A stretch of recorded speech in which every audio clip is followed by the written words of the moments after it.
कृष्ण गोविंद हरे मुरारी, हे नाथ नारायण वासुदेव।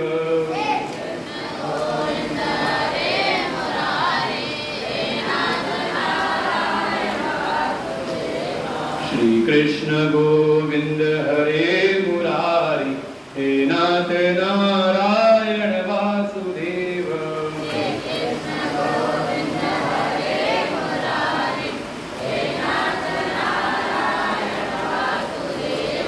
श्री कृष्ण गोविंद हरे मुरारी, हे नाथ नारायण वासुदेव।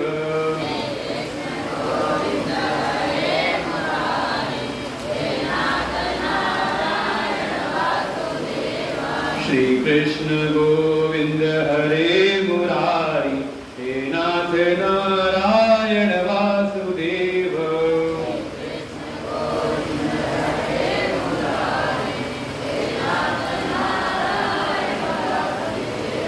श्री कृष्ण गोविंद हरे मुरारी, हे नाथ नारायण वासुदेव।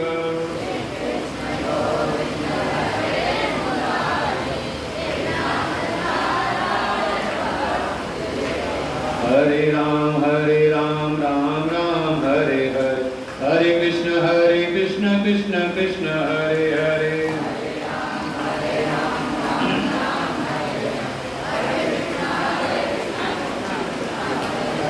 हरे राम राम राम हरे हरे, हरे कृष्ण कृष्ण कृष्ण हरे हरे।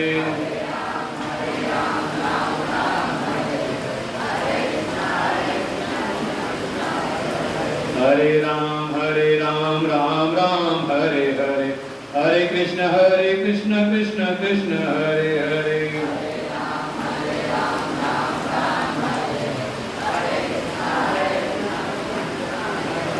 हरे राम राम राम हरे हरे, हरे कृष्ण कृष्ण कृष्ण हरे हरे।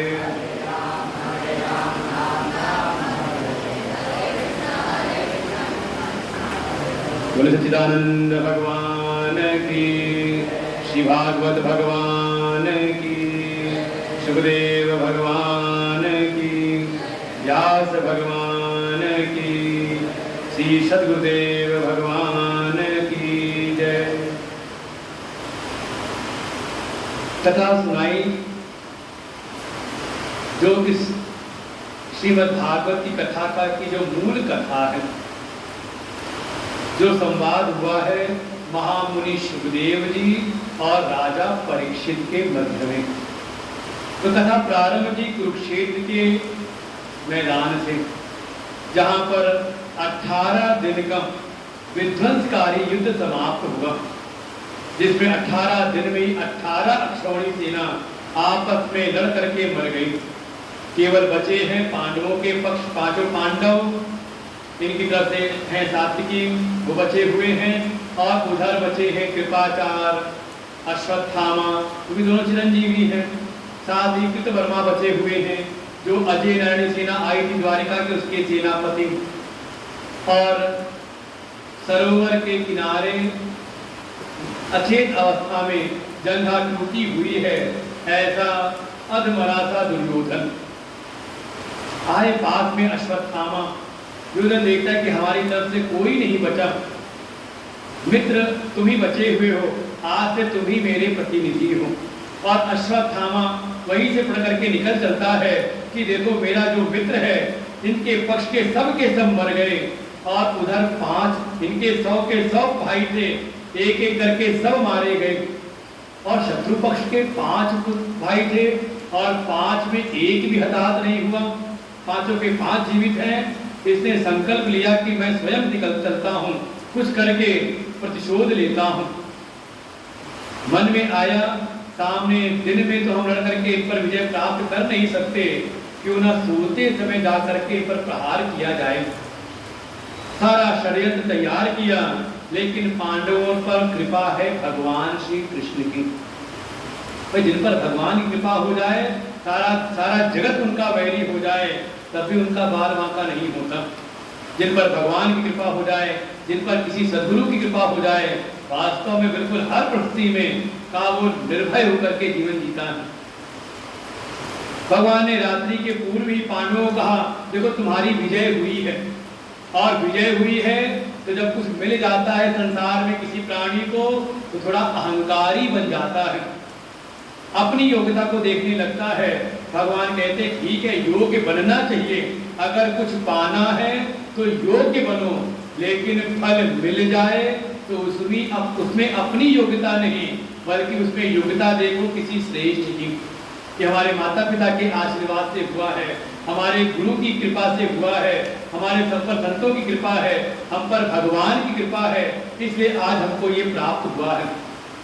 भगवान ने भी कहा है पांडवों, विजय के समय अहंकार भीतर न आए, इसलिए चल करके माँ भगवती की उपासना करो, क्योंकि ये जो तुम्हें विजय मिली है, ये वही जो शक्ति स्वरूपा है माँ भगवती, उनकी कृपा से, और रात्रि में उनको निकाल करके ले गए माँ भगवती की शरण में, और उनको माँ भगवती की उपासना में, पूजा में बैठा दिया। और ये कई बार होता है, कई बार कोई पूजा में बैठ जाए तो उस पर भले कोई बला वाला आने वाली हो तो बला वो टल जाती है। संजोग ऐसा हुआ, पांडव तो चले गए, लेकिन उस रात्रि उनके शिविर में इन्हीं पांचों पांडवों के जो 5 पुत्र हैं, जो द्रौपदी से जन्म लिए हैं, वो पांचों सो रहे थे। ये रात्रि में आया अश्वत्थामा, द्वार पर कृतवर्मा को खड़ा कर दिया, कृपाचार्य को खड़ा किया, और स्वयं तलवार लेके अंदर चला गया, और सोते सोते ही पांचों उन पांडव पुत्रों के सिर काट करके ले आता है दुर्योधन के सन्मुख। अंधेरा था, ठीक से देखा नहीं, लेकिन जब तक पहुंचे दुर्योधन के पास में, सूर्योदय प्रारंभ हुआ, किरण निकली, और जब दुर्योधन ने देखा, दुर्योधन को भी अच्छा लगा नहीं। अरे मित्र, तुमने प्रतिशोध में भूल से पांडवों का नहीं, बल्कि पांडवों के जो पुत्र थे, जो हमारे वंश को आगे ले जाने वाले थे, तुमने तो उनके मस्तकों को काट दिया, उनका ही वध कर दिया है, ये ठीक नहीं किया। थोड़ा मन खराब हुआ दुर्योधन का भी। इधर सवेरा हुआ पांडवों के शिविर में, यहाँ तो प्रातः उठते ही खबर फैली, हाहाकार मच जाता है। वो पांचों पांडव भी आए भगवान के साथ में। इधर द्रौपदी विलाप करती हैं, हाय मेरे पांचों पुत्रों को सोते हुए किसी नाथ हमने मार दिया, अगर सामर्थ्य तो जगा करके युद्ध करके मारता तो कोई बात थी, सोते सोते ही इनका वध कर दिया है। वहीं पर भगवान के साथ आते हैं अर्जुन, कहते द्रौपदी विलाप ना करो, मैं प्रतिज्ञा करता हूँ कि जिस नराधम ने, जिस दुष्ट ने सोते हुए हमारे पुत्रों का वध किया है, जब तक उसका सिर काट करके ना ले आऊं, जब तक उसका वध ना कर दूं, तब तक अपने पुत्र की अंत्येष्टि क्रिया नहीं करूंगा। और भगवान को अपना साथी बना के चल पड़ते हैं अश्वत्थामा के पीछे। देखिए ये जो प्रसंग आगे है, ये है अधिकारी का निरूपण, भगवान के भक्त के गुण क्या होने चाहिए। अर्जुन भगवान के साथ चलते हैं, अश्वत्थामा का पीछा करते हैं, पीछा करते करते अश्वत्थामा को जब लगा कि अब कोई और नहीं, अश्वत्थामा ने प्रकट करके ब्रह्मास्त्र का संधान किया, और उस ब्रह्मास्त्र की ऐसी सामर्थ्य कि जो दुश्मन वाला है, जो शत्रु पक्ष वाला है, उसकी सारी संपत्ति का, वो भौतिकता का नाश करने वाला ऐसी सामर्थ्य, जैसे आज के समय परमाणु बम जिस पर गिरा दो तो वो सारी वहां के सब कुछ नष्ट हो जाता है, ऐसे ही हमारा है ब्रह्मास्त्र। जैसी ब्रह्मास्त्र आता है बिल्कुल आग के समान जलाता है अर्जुन को, अर्जुन भगवान की शरण लेते हैं। देखो ये है भक्त का गुण। जीवन में कोई विपत्ति आए तो उसको याद आती है भगवान की, वो भगवान की शरण में रहता है, भगवान पर विश्वास रखता है। अर्जुन भगवान की शरण में गए, भगवान ने कहा डरो मत, ये अश्वत्थामा ने ब्रह्मास्त्र का संधान किया है, तुम भी तो ब्रह्मास्त्र की विद्या को जानते हो, गुरु कृपा से तुम पर तो ऐसी कृपा है, तुम तो ब्रह्मास्त्र को चला भी सकते हो और शत्रु पक्ष के ब्रह्मास्त्र को तुम शांत भी कर सकते हो। देखो सब ये सारी विधाएं आज के समय है, हमारे यहाँ होती कुछ मिसाइलें होती, मिसाइल ला करके गिरा दो, बैठे बैठे सत्यानाश कर दे किसी का। लेकिन अगर सामने वाला जो दूसरा शत्रु पक्ष है उसके पास एक ऐसी मिसाइल है कि उसको खबर मिलती है कि मिसाइल आ रही हो, अपने आप उड़ती है और जाके हवा में उसको नष्ट कर देती है। याद के समय है सारी दिखाएं, अभी जाके समाचार पढ़ो इजराइल वाला सब दिखाई देगा वहां। भगवान ने कहा अर्जुन चिंता ना करो, ब्रह्मास्त्र का संधान करके उस दुष्ट के ब्रह्मास्त्र को भी तुम शांत कर दो। अर्जुन ने तुरंत ब्रह्मास्त्र लाके ब्रह्मास्त्र शांत किया और जा करके अश्वत्थामा को बंदी बना लिया, बांध करके रथ के पीछे ले आते हैं और द्रौपदी के सन्मुख रखते हैं। लेकिन द्रौपदी भी देखिए ये भगवान की दूसरी परम भक्त है। आप देखो हर परिवेश में आपको हम स्त्री हैं तो स्त्री के रूप में भी कोई ना कोई भक्त है, आपको लगता है हम पुरुष हैं तो पुरुष के रूप में भी हर प्रकार के भक्त।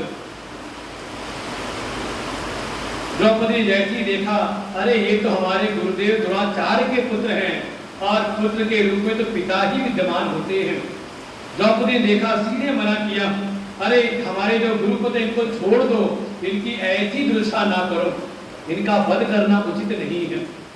क्योंकि मैं स्वयं एक माँ हूँ, मुझे पता है कि अपने पुत्रों के वध का क्या कैसा दुख होता है।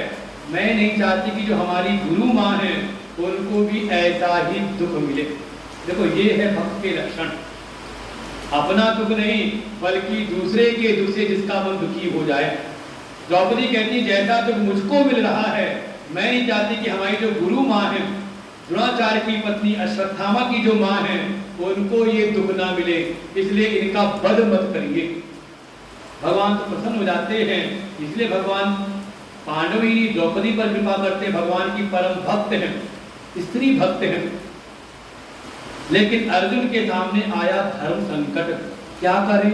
अभी तो प्रतिज्ञा की थी कि नरधम का वध करके तभी अपने पुत्रों की अंत्येष्टि करूंगा, अब प्रतिज्ञा की है तो करना ही पड़ेगा। और यहाँ सामने आ गया धर्म संकट कि अगर कोई पतित से पतित ब्राह्मण हो तो पतित से पतित ब्राह्मण भी वध के योग्य नहीं है, उसका वध करना उचित नहीं, ये शास्त्र का नियम। क्या करें? वध नहीं करते हैं तो प्रतिज्ञा टूटती है, और अगर वध करते हैं तो धर्मशास्त्र की मर्यादा टूटती है। क्या करें? भगवान से भी पूछा, भगवान ने कहा दोनों ही सिद्धांत मेरे द्वारा ही बनाए गए हैं। ब्राह्मण भी वध के योग्य नहीं है, ब्राह्मण का वध नहीं करना चाहिए, और साथ ही मेरे द्वारा ये भी बात कही कोई अगर नराधम हो, कोई आतताई हो तो उसका तुरंत ही वध कर देना चाहिए। बाकी अर्जुन तुम्हें जो समझ में आए तो वो कर। अर्जुन विचार करते उनको याद आया गीता का उपदेश, जिस उपदेश में भगवान ने एक जगह कहा था संभावित चाकीर्ति मरणात् अतिरिच्यते।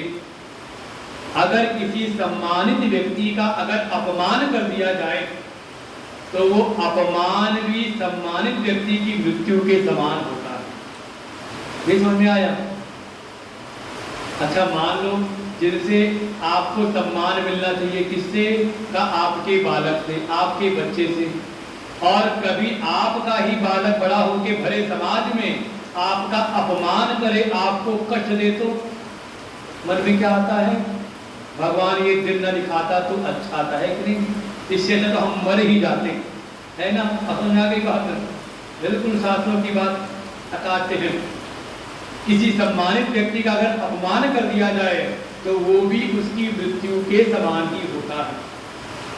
अर्जुन ने उपाय निकाल लिया, कहा इनकी शारीरिक मृत्यु करने की आवश्यकता, शारीरिक वध करने की आवश्यकता नहीं, इनका अगर तिरस्कार कर दिया जाए, जब ये जो अश्वत्थामा है इनका सिर मुंडित कर दिया, सिर का मुंडन कर दिया। देखो एक शिखा हो तो कहते हैं ये ब्राह्मणत्व का प्रतीक है, विद्वता का प्रतीक है, और सिर का मुंडन करके एक चोटी यहाँ छोड़ दें, एक चोटी यहाँ छोड़ दें, एक पीछे छोड़ दें, एक आगे छोड़ दें, ऐसी 4-5 चोटी निकाल दें तो ये कहते हैं अपमान का। कई बार मेरे गांव में सजा देते थे ऐसे ही, ऐसी सिर मुड़ करके कहीं बात छोड़ करके और गले में कुछ दूध की माला बना के छोड़ देते थे, अपमान करना। और जो उनके तेज का प्रतीक जन्म से ही अश्वत्थामा के माथे पर एक जन्म से मणि थी जिससे उनका बड़ा सम्मान था, वो मणि निकाल दी और उनको सभा से तिरस्कृत करके निकाल दिया कि यही इनकी मृत्यु है। आप इधर अपने पुत्रों की अंत्येष्टि की, इधर हस्तिनापुर की सभा बैठी हुई है जहाँ पर सिंहासन पर बैठे हैं युधिष्ठिर, साथ में और चारों भाई हैं, भगवान भी वहाँ विराजमान है, भगवान कृष्ण, लेकिन उसी सभा में अचानक दौड़ते हुए आती हैं जो वीर गति को प्राप्त हो गए थे अभिमन्यु, उनकी पत्नी है, नाम है, आ गई उत्तरा, आई उनके सामने। सुभद्रा के पुत्र हैं अभिमन्यु। अभिमन्यु की जो पत्नी है उत्तरा, वो आती है भगवान की शरण में, हे प्रभु रक्षा करिए, रक्षा करिए। देखिए कैसा ये अग्नि के समान एक बाण मेरे गर्भ की ओर आ रहा है और ऐसा लगता है कि मेरे गर्भ का नाश कर देगा। ये जो अश्वत्थामा जिसका अपमान करके निकाला गया था, ये अपना अपमान सहन नहीं कर पाता, जा करके दोबारा ब्रह्मास्त्र लाता है और मन के भीतर ऐसा विद्वेष है कि जिन्होंने मेरा अपमान किया, तिरस्कार किया, जाओ मैं इनका जो अंतिम वंश कर रहा है, मैं इनका वंश निर्मूल कर दूंगा। जो कई बार ऐसे दुष्ट होते तो ऐसी द्वेष करते हैं, इसलिए ब्रह्मास्त्र लाया उत्तरा के गर्भ की ओर कि उत्तरा के गर्भ में जो एकमात्र वंश कर रहा है पांडव वंश का उसका भी नाश हो जाए। लेकिन वो बाण जब आके प्रहार करता है, उत्तरा आके सीधे भगवान की शरण में। देखो ये भक्त का लक्षण है, जीवन में विपत्ति आए, किसी प्रकार की प्रतिकूलता आए तो भगवान का आश्रय उस पर, भगवान का उसको विश्वास रहता है, प्रभु रक्षा करेंगे। ऐसे उत्तरा आई भगवान की शरण में, भगवान तत्काल ही अंगूठे के बराबर अपना रूप बना करके उत्तरा के गर्भ में प्रवेश कर जाते हैं। उत्तरा के गर्भ में प्रवेश करके जो गर्भ में बालक है उसके चारों तरफ चक्कर लगाते हुए उस गर्भ के बालक को बिल्कुल ढक लिया, जैसे एक कवच बना दिया हो।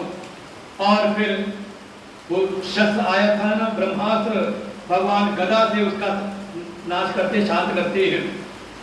स्वयं गर्भ के भीतर प्रवेश करके उत्तरा के गर्भ के बालक की रक्षा होती है। ये भी भगवान की परम भक्त है। लक्षण क्या है का विपत्ति के समय कोई और उनको शरण दिखाई नहीं देती। अन्याशयाणाम त्याग, कोई और दुनिया में कोई शरण नहीं, हम पर रक्षा करने वाले, कृपा करने वाले केवल हमारे प्रभु हैं। हमारे जीवन में हमें तो लगता है भगवान तो कहीं 5वें 6वें नंबर पर आते होंगे, लगता है कि नहीं बेटा रक्षा कर लेगा, भाई बंधु रक्षा कर लेंगे, ये तो रुपये से रक्षा हो जाएगी, भगवान कहीं डॉक्टर रक्षा बचा लेगा। भगवान तो कहीं आखिरी में जब डॉक्टर भी कह देगा अब इनके लिए दुआ करो, तो भी अगर भगवान की भक्ति ना की हो तो वो भी भगवान का नाम न याद आए।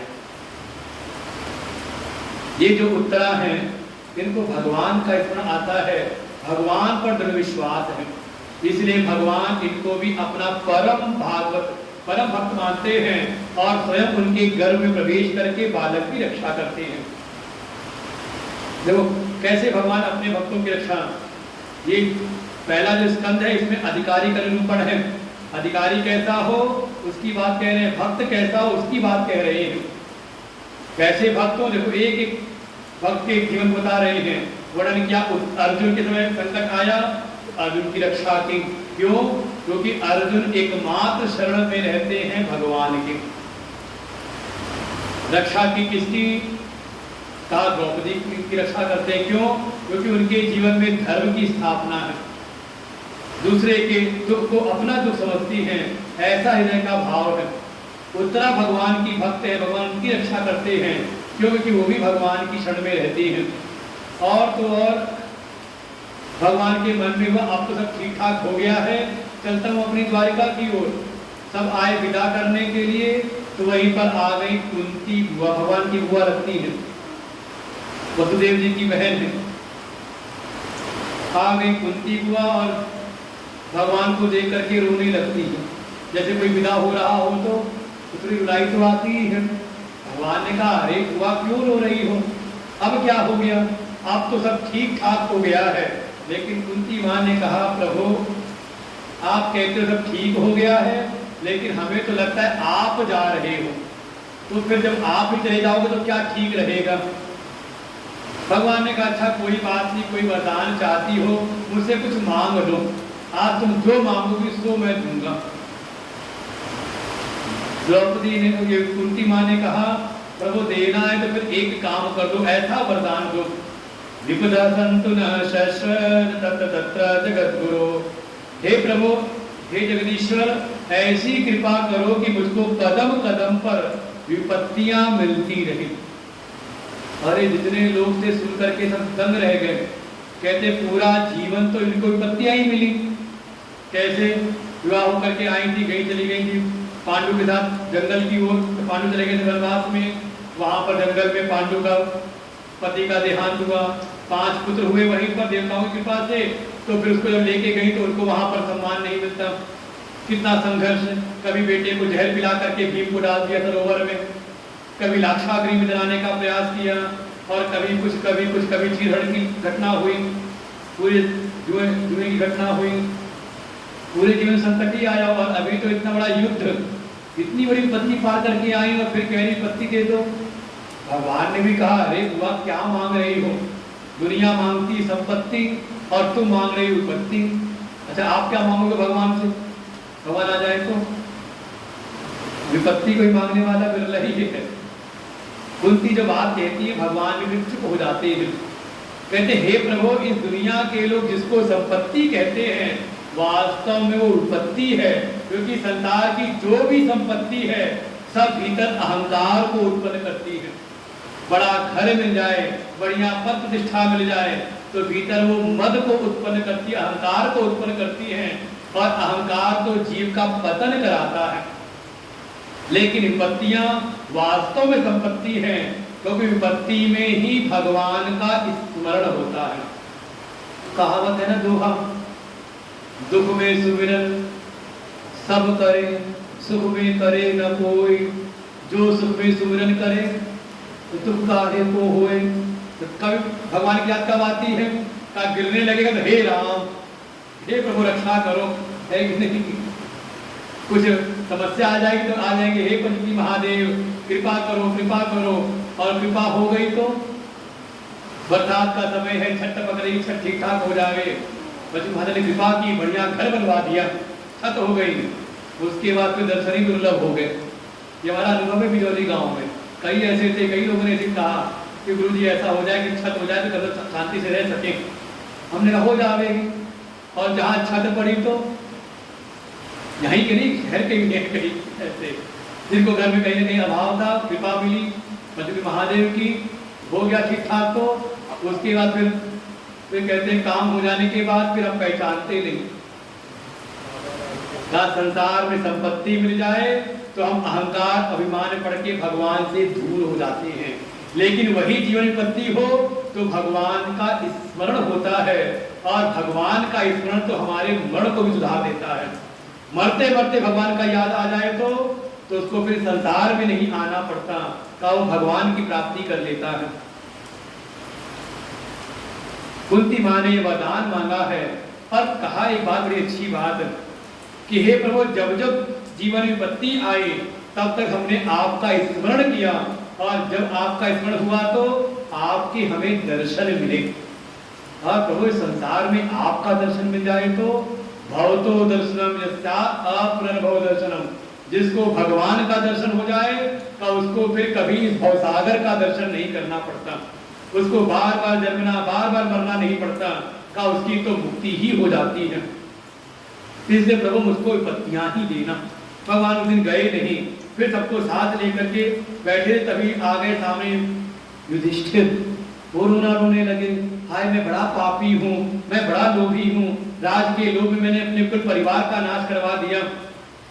मुझे तो लड़कों की यातना मिलेगी, भगवान ने समझाने का प्रयास किया, लेकिन भगवान के ज्ञान से अर्जुन को तो ज्ञान हो गया था, युधिष्ठिर को ज्ञान हुआ नहीं। युधिष्ठिर को लगता है ये देखो मुझको कौन उपदेश कर रहे हैं, मैं हूँ धर्मराज, मैं हूँ प्रतिज्ञा का पालन, सत्यनिष्ठ हूँ, सत्य बोलने वाला, सत्य का पालन करने वाला, और उसको उपदेश कौन कर रहे हैं? ये देखो इनका कुछ पता नहीं, कब प्रतिज्ञा करें और कब प्रतिज्ञा खुद ही तोड़ दें, कब सच बोले कब झूठ बोले, मुझसे भी झूठ बुलवा दिया युद्ध में। इसलिए श्रद्धा है नहीं तो उनका ज्ञान टिकता नहीं। अंतर्यामी प्रभु हैं, जान गए कि इनकी श्रद्धा मुझ पर नहीं, जिन पर इनकी श्रद्धा उन्हीं के पास ले चलता हूँ।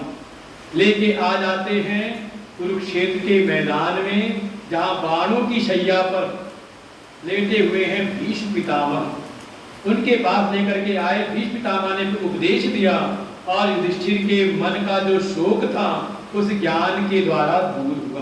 देखो, चित्त में अगर व्यथा है तो व्यथा को दूर करने का उपाय है कथा। बस कथा भी वहां लाभ देती जहां आपकी श्रद्धा हो। अब हमसे कथा सुनो, श्रद्धा ना हो हमारे पर तो सुनते रहोगे तो फर्क नहीं पड़ेगा।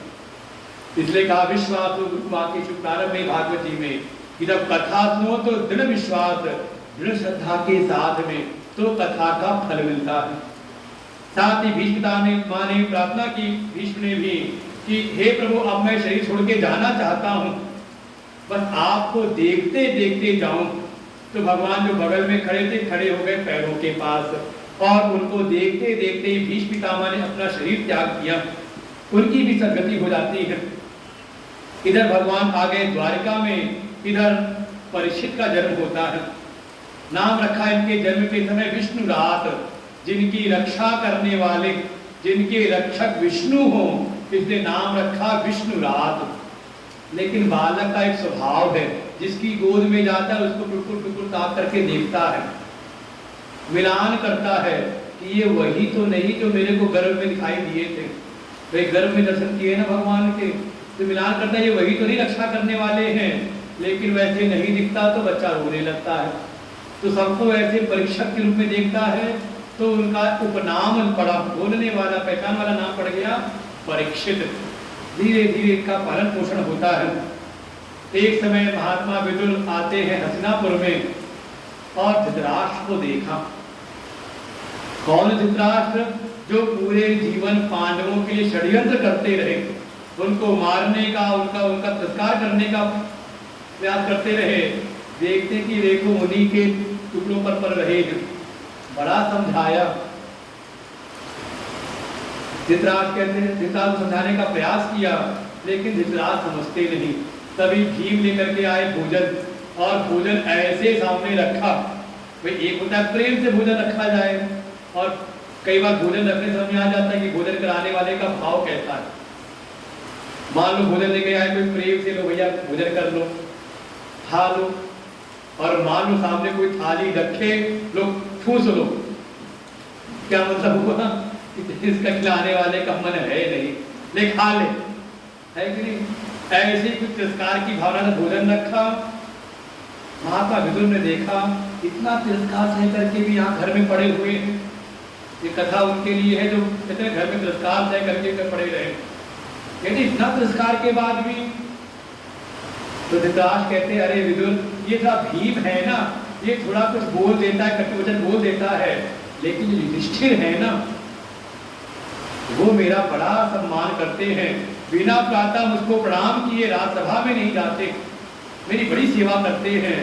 विदुर कहते हैं देखो यही जीव की आशा रहती है, कोई ना कोई एक आशा बना करके संसार में बंधा रहता है। लेकिन बाद में समझाया तो धृतराष्ट्र गांधारी कुंती को लेकर निकल पड़ते जंगल में, और वहीं संतों के आश्रम में भागवत का पारायण करते करते उन सबकी भी सदगति हो जाती है। एक समय अर्जुन गए थे द्वारिका, लेकिन जब द्वारिका से लौटे तो बड़े उदास हैं, आंखों से अश्रुपात हो रहा है, रोए जा रहे हैं। युधिष्ठिर ने पूछा अरे भाई क्या हुआ, क्यों रोए जा रहे हो? क्या आज तुम्हारे द्वारा धर्म का त्याग हो गया? क्या तुम धर्म की रक्षा नहीं कर पाए? क्या कोई शरणागत था उसकी तुम रक्षा नहीं कर पाए? क्या किसी भूखे को बिना खिलाए ही तुमने अन्न ग्रहण कर लिया? ऐसी ऐसी जब धर्म की बातें पूछी, अर्जुन तब कुछ चुप होकर के शांत होकर के कहते हे भैया क्या बताऊं, हम जिस वट वृक्ष के नीचे बड़े फल पड़ रहे थे, जिनकी छत्र छाया में अभी तक आज हम परम सुरक्षित थे, हमने बड़े बड़े संकटों को भी अनायास ही पार कर लिया। आज वो कल्प वृक्ष रूपी भगवान श्री कृष्ण हम सबको अनाथ छोड़ करके चले गए अपने गोलोक धाम को। और देखो कैसी उनकी कृपा थी, जब तक उनका सानिध्य था हमने बड़े बड़े शूरवीरों को धूल चटा दी, लेकिन देखो ये कृपा हटी भगवान की, और मैं आज उनकी संपत्ति जो उन्होंने अपनी संपत्ति दी थी कि लेके चले जाओ मथुरा, द्वारिका आज से 7 दिन डूब जाएगी, आज भगवान की संपत्ति की रक्षा मैं नहीं कर पाया। रास्ते में कोल भीलों ने आक्रमण किया और मैं कोल भीलों से पराजित हो गया। युधिष्ठिर ने बात सुनी कि भगवान नहीं रहे धराधाम पर। युधिष्ठिर ने प्रण किया कि अगर हमारे प्रभु नहीं रहे तो हमें भी संन्यास ग्रहण करके अब योग के मार्ग की ओर आगे बढ़ना चाहिए। पांचों भाई द्रौपदी के सहित ही जो पुत्र है परीक्षित, इनको राजगद्दी सौंपी और बिल्कुल वीर संन्यास लेकर के चल पड़ते हैं बद्रीनाथ धाम की ओर, तत्वपंथ की ओर चल पड़ते हैं। एक एक करके शरीर सबका गिरता है और जो युधिष्ठिर है उसका शरीर जाके पहुंच जाते हैं अपने धर्मराज के पद पर विराजमान हो जाते हैं। इधर राजा परीक्षित को राजपद मिला, इनका विवाह हुआ। इनकी पत्नी का नाम उत्तर की कन्या इरावती और इनके माध्यम से भी 5 पुत्र हुए। सबसे बड़े हैं जन्मेजय। जैसे कोई पिता अपने पुत्र का पालन करता है, ऐसे ही राजा परीक्षित अपनी प्रजा का पालन करते हैं पूरे नियम के साथ। जैसी उनकी कुल की परंपरा थी, प्रजा बड़ी प्रसन्न है, सुखी है। एक समय ये राजा परीक्षित गए थे दिग्विजय करने के लिए, युद्ध करने के लिए गए हुए थे। शिविर के पास कुछ दूर एक दिन शाम को टहलते हुए कुछ दूर निकल गए और जब दूर निकले तो देखा क्या कि एक गाय और एक नंदी आपस में संवाद कर बातचीत कर रहे हैं। गाय रो रही है और जो नंदी है उनकी तो बड़ी दुर्दशा है। उनके 3 पैर टूटे हुए हैं, जैसे तैसे अपने आप को एक पैर पे संभाल के खड़े हैं। और पास में ही एक राजाओं की वेशभूषा पहना हुआ कोई काला काला सा विकराल सा आदमी दिखाई दिया। राजा परीक्षित को अच्छा लगा नहीं। वो बीच में ठोकर मार रहा है गाय को, कहीं दंड से प्रहार कर रहा है नंदी के ऊपर, वृषभ के ऊपर। अच्छा लगा नहीं। राजा परीक्षित ने उसको बहुत जोर से ललकारा, अरे ठहर जा, तुझ मेरे कुल में आकर, मेरे वंश में आकर के, मेरे इस सीमा में आकर के तू गोवंश पर अत्याचार करता है, ठहर जा, तुझको भी मैं दंड देता हूं। लेकिन दंड देने का भी प्रावधान है, कम से कम जो दुखी है वो शिकायत तो करे, अपना वाद तो रखे, अपना वादी तो बने। तो राजा परीक्षित पूछते हैं ऋषभ देव से, हे ऋषभ, हे नंदी भगवान, आप बिल्कुल निडर हो जाइए। आप पांडु वंश के राजा परीक्षित के राज्य में हैं, आप किसी से भी भय मत करिए। आप निर्भीक होकर बताइए आपकी ये दुर्दशा करने वाला कौन है। मैं राजा परीक्षित प्रण करता हूं उसको, उस दुष्ट को मैं दंड दूंगा। वो जो वृषभ है नंदी के रूप में है, वो कहते मैंने जैसा आपके बारे में सुना था बिल्कुल आपका स्वभाव बिल्कुल वैसा ही है। जैसे आपके पांडवों में, आपके वंश में लोगों ने जैसा व्यवहार किया है, बिल्कुल आपका भी स्वभाव अपने पूर्वजों के अनुरूप ही है। लेकिन आप ही बताइए मैं अपने दुख का दोष किस पर कहूं, किसको दोषी बनाऊं? क्योंकि संसार में जिसकी जैसी मति है वो अपने दुख का कारण भी वैसा ही बताता है। देखो सब दुनिया में दुखी सब हैं, लेकिन सब दुख का कारण अलग अलग बताते हैं।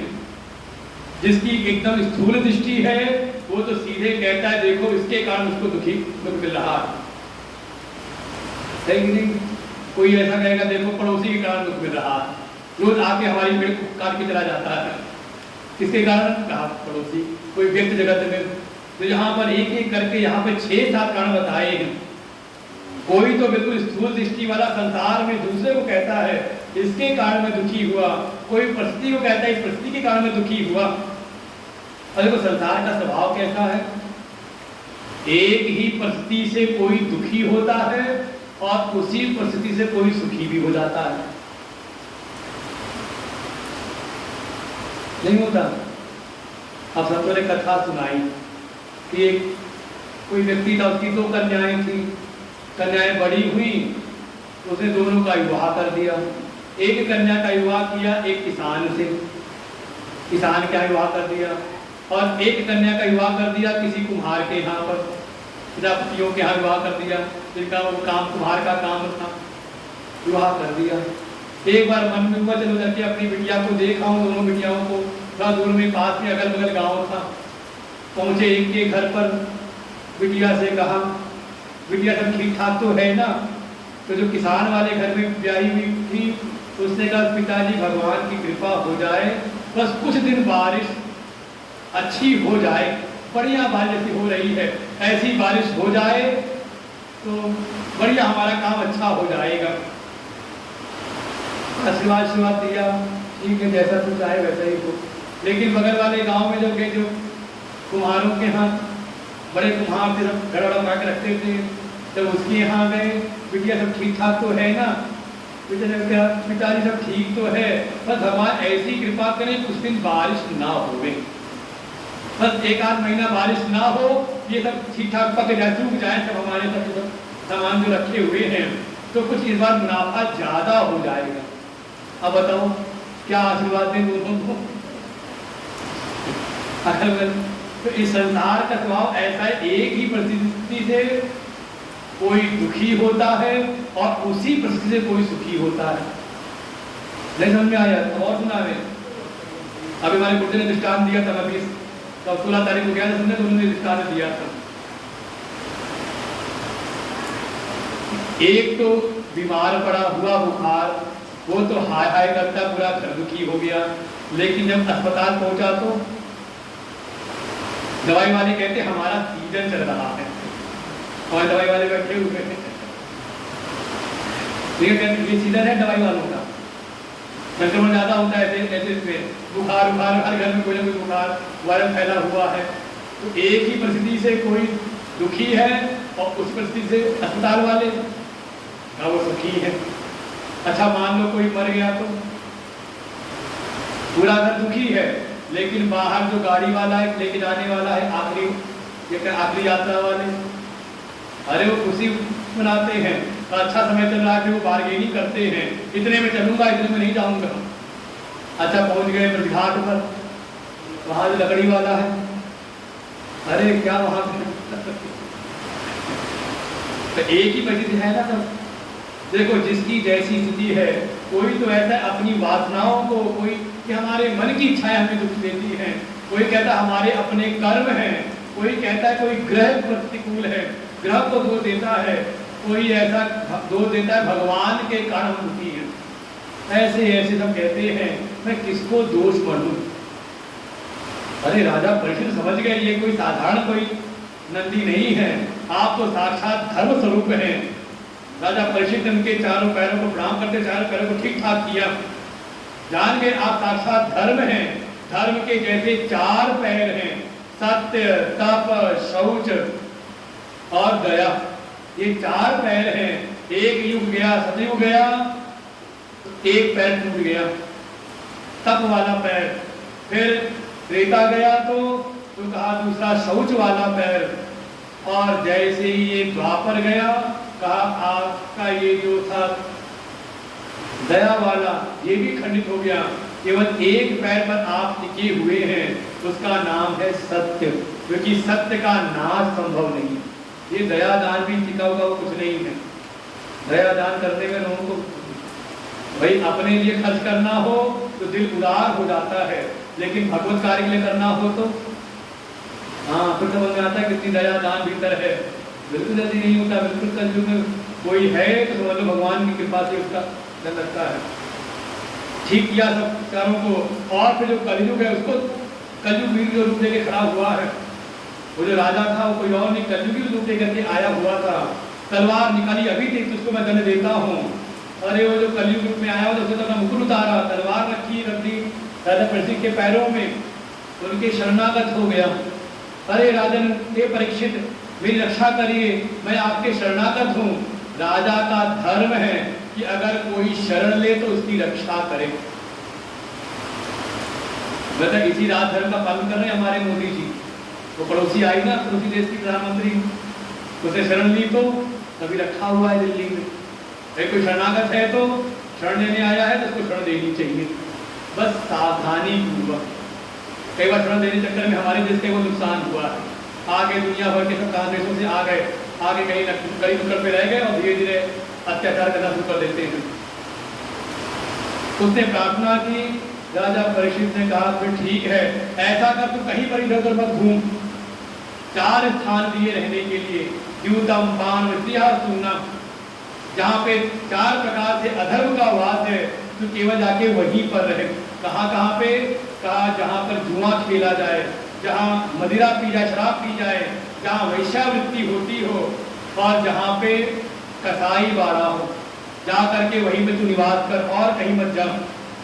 अरे वो खड़ा हुआ चारों तरफ देखा, चारों चीजें होती ही नहीं पूरे राज्य में।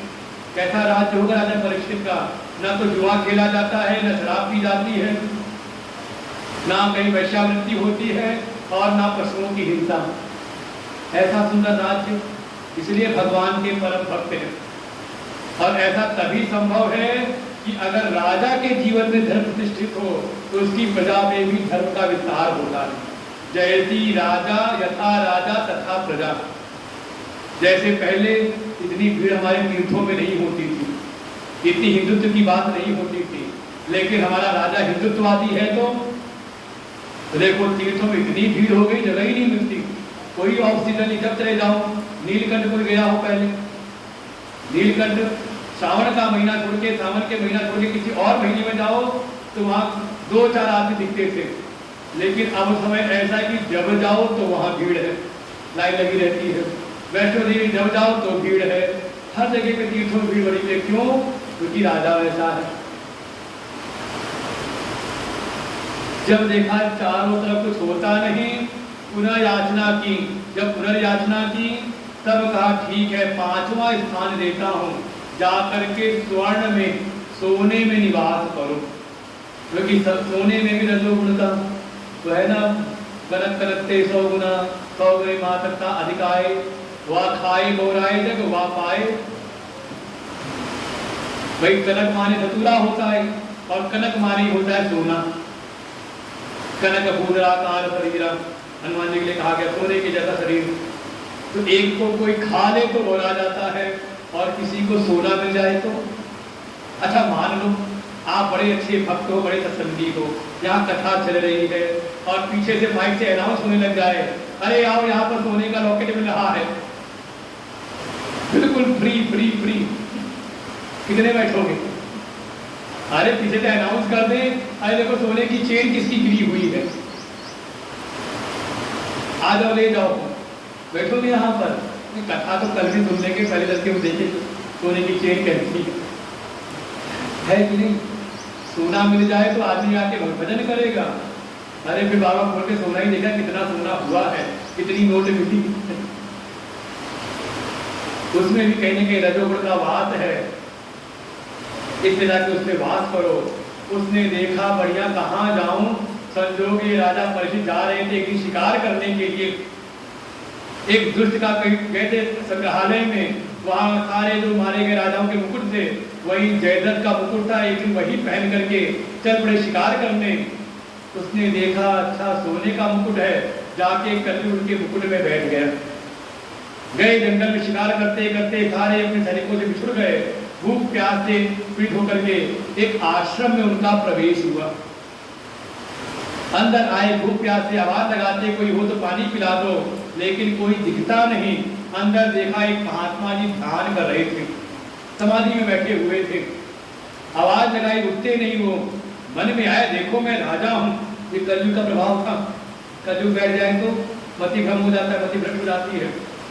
मैं राजा हूँ, मेरी आवभगत कोई नहीं करता, और ये देखो समाधि लगा के बैठा हुआ है। अभी इसकी नाम था परीक्षा लेने का स्वभाव था, अभी परीक्षा लेता हूँ। पास में कोई मरा हुआ सांप था, गले में लेके डाल दिया। अभी ये डर के उठेगा तो उसको बताऊंगा मैं, लेकिन महात्मा जी की समाधि पक्की थी। शमी ऋषि हैं, निष्ठावान हैं, उठे नहीं। तब निराश होकर के परीक्षित वहां से तो लौट गए। लेकिन ये सारी खबर किसी विद्यार्थी ने जाकर के पास में ही कौशिकी नदी है, वहां पर स्नान कर रहे थे इन्हीं शमी ऋषि के पुत्र श्रृंगी ऋषि, जाकर के उनको बताया। और जब श्रृंगी से सारी बातें सुनी, उनको लगा कितनी लंघित मर्यादा। जिन राजाओं को अपनी मर्यादा में रहना चाहिए, जिनका कार्य है, जिन राजाओं का कर्तव्य है संतों की रक्षा करें, संतों की सेवा करें, ऋषि मुनियों की सेवा करें, आज वही राजा लोग ही अपनी मर्यादा का उल्लंघन करके संतों पर का अपमान कर रहे हैं। जाओ, मेरे पिता के गले में भरा सांप डाला है ना, मैं आज श्राप देता हूँ। राजा परीक्षित के पीछे मैं आज जिंदा सांप लगाता हूँ। आज से 7वें दिन तक्षक के काटने से परीक्षित की मृत्यु होगी। ऐसा वहां श्राप देकर के आए पिता के पास में गले से बड़ा सांप निकाला, रो भी रहे हैं। तब समाधि खुली, पूछा क्या बात हो गई, लेकिन जैसे ही सारी बात सुनी शमी ऋषि को अच्छा लगा नहीं। अपने पुत्र सिंगी को कहा, अरे सिंगी, जरा से अपराध के कारण बिना उसका कारण जाने तुमने परीक्षित को श्राप दे दिया। उनके जैसा धर्मक के राजा ना तो हुआ है ना अब आगे होगा। इतना बड़ा श्राप उनको देना उचित नहीं था। चलो जो हुई सो हुई, कम से कम उनको सूचना तो दे दो। राजा परीक्षित जैसे ही अपने महल में पहुंचे, महल में आए और मुकुट जैसे ही उतारा, अरे उनको तो खुद ही लगा, अरे आज मुझसे ये देखो कलयुग के प्रभाव से था ना, जैसे उसको हटाया तो कई बार होता है संपत्ति का नशा चढ़ा हुआ हो तो कहाँ चढ़ता है नशा? बुद्धि में, यहीं पर अभिमान, मद, यही सब है संपत्ति का नशा का। जैसे ही वो दूर हुआ उनसे, उनको तो लगा, बड़ा भीतर पश्चाताप हुआ। अहो मया नीच मनार्य कृतम, अरे मेरे द्वारा कैसा ये नीच कृत्य कैसे हो गया। मेरे कुल में आज तक कभी किसी ने संत की अवज्ञा नहीं की, संत का अपमान नहीं किया, आज मेरे द्वारा इतना नीच काम ये कैसे हो गया। क्या प्रायश्चित करूं, कैसा प्रायश्चित इसका करूं। तभी आके ब्रह्मचारी ने सूचना दी श्राप की। उन्होंने तो श्राप को भी वरदान के रूप में स्वीकार किया। इससे बड़ा कोई प्रायश्चित हो नहीं सकता। यहाँ तो उनकी कृपा है कि उन्होंने उसको 7 दिन दिए अपने कल्याण के लिए, इसलिए तत्काल उसको मृत्युदंड मिलता तो भी कम ही रहता। और वास्तव में ये श्राप नहीं, ये मुझ पर उनका वरदान ही है कि ये जो मैं धन संपत्ति के ऐश्वर्य इत्यादि के मद में चूर होकर के अपनी मृत्यु को भूला हुआ था, उन्होंने मुझे स्मरण करा दिया कि मुझको भी एक दिन जाना है। आज से 7 दिन मेरी मृत्यु है, क्या करूं। तत्काल ही अपने पुत्र जन्मेजय को राजगद्दी सौंपी और अनशन व्रत धारण करके राज लक्ष्मी का त्याग किया। बिल्कुल सात्विक वस्त्र पहन करके राशि वेशभूषा को उतार दिया। सात्विक वेशभूषा लेकर के चल पड़ते हैं गंगा जी के किनारे किनारे। कोई संत मिले, उनसे एक ही बात पूछते हैं, जिसको अपनी मृत्यु का बोध हो जाए कि मुझको मरना है, वो उसका परम कर्तव्य क्या है। अरे इनकी महिमा तो ऐसी फैलने लगी चारों तरफ। बड़े बड़े ऋषि मुनि इस बात को सुन करके कहते, धन्य है ये राजा जिन्होंने ऋषि के श्राप को भी वरदान रूप में स्वीकार किया है। और सारे ऋषि अत्रि, वशिष्ठ, च्यवन, श्रद्धान, अरिष्टनेमि, भृगु, अंगिरा, पराशर, गादिसुत, विश्वामित्र हैं, ऐसे ही भरद्वाज, ऐसे अनेकों अनेकों ऋषि मुनि सब आकर के एकत्रित हो जाते हैं। गंगा जी के तट पर स्थान है शुक्रताल, ये तीसरा स्थान। पहला स्थान था नैमिषारण्य गोमती नदी का तट, जहाँ पर सूद सौनक संवाद। दूसरा था सरस्वती नदी का तट, माना गांव आज के समय का बद्री विशाल धाम में, जहाँ पर संवाद था, चर्चा होती है देवर्षि नारद और व्यास जी में। ये तीसरा तट है जहाँ राजा परीक्षित पहुंचे शुक्रताल में। बहुत सारे ऋषियों की सभा एकत्रित हो गई और वहीं पर आगमन होता है। बोले महामुनि भगवान सुखदेव भगवान की, भगवान के ही स्वरूप सुखदेव भगवान का आगमन हुआ। राजा परीक्षित ने उनको बैठाया व्यासपीठ पर, उनकी सेवा की, उनका पूजन अर्चन किया। और जब पूजन अर्चन करने के बाद जब वो तृप्त हुए, तब उनसे राजा परीक्षित यही बात पूछते हैं, अतः पृच्छामि संसिद्धिं योगिनां परमं गुरुं पुरुषस्य यत्कार्यं म्रियमाणस्य सर्वथा यश्रोतव्यम् अथो जप्यं यत् कर्तव्यं नृभि प्रभो स्मर्तव्यं वदनीयं वा ब्रूहि यद्वा करेयम्। उन्होंने प्रणाम किया, हे योगियों के भी महान गुरु। देखो सारे जितने बड़े बड़े ऋषि मुनि थे, यहाँ तक कि सुखदेव जी के पिता व्यास जी भी है सभा में, और व्यास जी के पिता पराशर ऋषि भी है, दादाजी भी है सभा में। लेकिन सुखदेव जी के त्याग की, उनकी तपस्या की ऐसी महिमा है कि जब वो सुखदेव जी आए, उनके सम्मान में सब ऋषि खड़े हो गए। सुखदेव कहते हैं आप तो योगियों के भी महान योगी हैं, सबके आप परम गुरु हैं, आपने बड़ी कृपा की, मुझको दर्शन दिया, मुझ पर एक कृपा और करिए। मैं जानना चाहता हूँ पुरुषस्य यत् कार्यं म्रियमाण सर्वथा, जो मनुष्य सर्वथा म्रियमाण है, जो मनुष्य सर्वथा मरणासन है, उसका परम कर्तव्य क्या है। आप तो नहीं होना मरने वाले, सब तो जिंदा अमृत पी करके आए हुए हो, कोई है तो नहीं मरने वाला यहाँ पर जिसको एक दिन मरना हो। ये कहीं पक्का है, दुनिया में कुछ करो ना करो लेकिन मरोगे जरूर। जिसका भी जन्म हुआ है कहा वो मरेगा जरूर, जात सही ध्रुव मृत्यु, जिसका भी जन्म है उसकी मृत्यु भी निश्चित है। लेकिन है क्या, हमें अभी अपनी मृत्यु का बोध नहीं, भूले हुए हैं। याद रहती हमेशा मरने वाला हूं, मरने वाला हूं। हाँ, डॉक्टर बता दे बस 6 महीने हैं, अरे फिर हालत क्या होती है।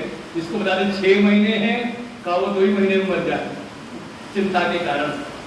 लेकिन प्रश्न ये पूछा है, जिसको भी अपनी मृत्यु का पता चल जाए, जिसको भी एक दिन ये निश्चय हो जाए कि मैं मरने वाला हूं, आज नहीं तो कल। अच्छा, मरने वाले दिन भी साथ ही हैं, या तो मरोगे सोमवार को, या मरोगे मंगल को, या मरोगे बुध को, या मरोगे बृहस्पति को, या शुक्र, या शनिचर, या रविवार। 8वां दिन कोई है, 7 ही दिन है। वो इंतजार कर रहा है तक्षक, जब मौका आएगा डंस मारेगा और गए। इसलिए बिल्कुल जिसको भी अपनी मृत्यु का पता चल जाए उसका परम कर्तव्य क्या है। याद करें प्रारंभ में कहा था, भागवत जी में किसका ज्ञान है, कहा भागवत जी में जो भगवान है उनके परम स्वरूप का, उनके वास्तविक स्वरूप का बोध कराया है कि जो परम सत्य है वही भगवान है। उनके अनेकों रूप होते हैं, वही परम सत्य स्वरूप ही।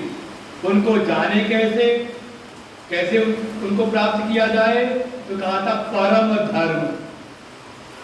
यही बात कही थी प्रारंभ में, वही बात राजा परीक्षित पूछते हैं कि उसका परम धर्म क्या है, वो क्या करे, किसका किसकी कथा सुने, किसका जाप करे, किसकी सेवा करे, किसका स्मरण करे, किसका भजन करे, किसका त्याग करे।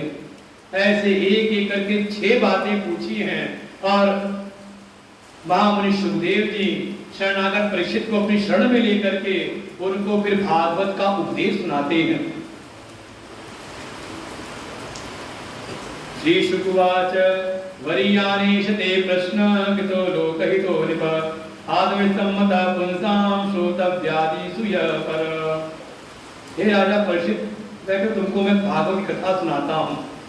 और फिर जो राजा जो ये सुखदेव जी हैं, जो सुखदेव किसी गृहस्थ के द्वार पर केवल गो गाय जितनी देर ली जाए केवल उतनी देर खड़े होते, वही राजा परीक्षित के इस त्याग को देख करके कहा महामुनि सुखदेव जी वहीं पे 7 दिन एक ही स्थान पर, जो कहीं पर रुकते थे नहीं, तो इसके भी कोई भाग होंगे आगे कथा सुनने के लिए।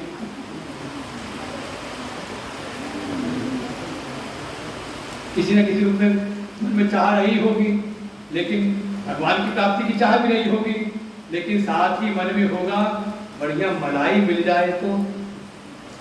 और हो सकता है माला हाथ में रही हो और मरते मरते लगाओ कहीं फेंक आ गई हो, अरे दूध की मलाई मिल जाती तो बड़ा अच्छा होता। और देखो जैसी जैसी मती रही वैसी गति हो गई। अब इतना उसका प्रारब्ध है कि आश्रम में आ गई, ये आश्रम में ही रहती है, घूमती रहती है। हमारे मदन में भैया की बड़ी खास है, मदन भैया जो जाते हैं गाय को दूधने के लिए तो पीछे चल पड़ती है, समझ आती है कि अब दूध मिलने वाला है, तो बस गई बिल्ली। इसलिए बिल्ली पर ध्यान दिया तो क्या गति होगी, ध्यान कहाँ रखना है, कहा जो परम सत्य स्वरूप है। कैसे जानेंगे, कहा उनके लिए साधन भागवत बताया परम धर्म, परम कर्तव्य, और वो कुछ और नहीं भगवान की भक्ति। हर समय हमें ये भाव बना रहे कि मैं भगवान का भक्त हूं। ऐसे राजा शरणागत राजा परीक्षित को महामुनि सुखदेव जी 7 दिन श्रीमद् भागवत की कथा सुनाते हैं। तो हम लोग कर्म से प्रवेश करते हैं इस कथा में। लेकिन ध्यान है, ये तीसरी कथा है। जो प्रथम स्कंद है उसमें वास्तव में इस कथा के अधिकारी कौन है उसका सुंदर निरूपण किया है। जैसी योग्यता होगी वैसा फल मिलता है। अगर कहीं ना कहीं लोक की कामना है, जैसे शौनक आदि ऋषियों के मन में है, उसको कहा प्रारंभिक कोटि की कथा। अगर संसार की इच्छा से भी भागवत जी की शरण में आओगे तो वो भी पूरा होगा। उससे श्रेष्ठ है अगर थोड़ी समाज कल्याण की भावना से है तो भी भगवान की कृपा से कल्याण होता है। जो कथा सुनाई थी सरस्वती नदी के तट पर व्यास जी और नारद जी का संवाद, लेकिन सर्वोत्तम कथा है राजा परीक्षित और सुखदेव जी की, जिसमें राजा परीक्षित के जीवन में कोई संसार की कामना नहीं। अब जिसको 7 दिन मरना हो तो 7 दिन मरना हो, क्या चाहेगा वो? एक ही भावना है, कैसे मेरा परम कल्याण हो, कैसे मैं मृत्यु के भय से छुटकारा पाऊं। मृत्यु से नहीं, मृत्यु का भय कैसे छुटकारा हो जाए, इस भाव के साथ में राजा परीक्षित कथा सुनते हैं। परम कल्याण की भावना से, परम कल्याण करने की इच्छा से सुखदेव जी को कथा सुनाते हैं। का ये उत्तम कथा है। अगर इस योग्यता के साथ, और अधिकारी कैसे हैं, कहा राजा परीक्षित जैसे हूं, तथा चिंतन करेंगे इस पर। देखो, अपने जीवन की शुद्धि भी है और इनके यहाँ कुल की शुद्धि भी है। अच्छे परिवार में भी आए हैं, भाई भक्तों का परिवार है ना, अर्जुन है, युधिष्ठिर, सबका वर्णन किया कथाओं में, उत्तरा, द्रौपदी, कुंती, ऐसे श्रेष्ठ कुल में आए हुए हैं। और साथ ही अपने जीवन में भी धर्म की शुद्धि है। अभी तो देखा ना, उनके पूरे राज्य में कहीं पर बुराइयां हैं नहीं, क्यों? क्योंकि वो जीवन में अपने नहीं है। ऐसे राजा परीक्षित जैसा कोई अधिकारी हो तो भागवत जी का सर्वोत्तम लाभ प्राप्त होता है, मनुष्य का परम कल्याण उसको यहीं पर इसी जीवन में घटित हो जाता है। इन्हीं शब्दों के साथ आज कथा विश्राम लेते हैं, बाकी हम लोग कल आगे सुनेंगे। श्री कृष्ण गोविंद हरे मुरारी, हे नाथ नारायण वासुदेव।